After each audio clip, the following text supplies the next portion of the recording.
അയലത്തെ കൂട്ടുകാരാം ഹംസ പറഞ്ഞു, അബ്ദു പറഞ്ഞു, ആലി പറഞ്ഞു,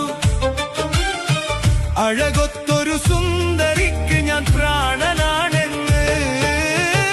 കാണും ഞാൻ അവളൊരു ഭാവം, കണ്ടാലോ പരിചിത ഭാവം. കാണും ഞാൻ അവളൊരു ഭാവം, കണ്ടാലോ പരിചിത ഭാവം. നിലയുടെ കടവിൽ, ചിറയുടെ പടവിൽ, കുടയുടെ മറവിൽ, അവളുടെ പിറകിൽ നിനച്ചും വിരച്ചും പിന്നെ അവളുടെ അരികിൽ.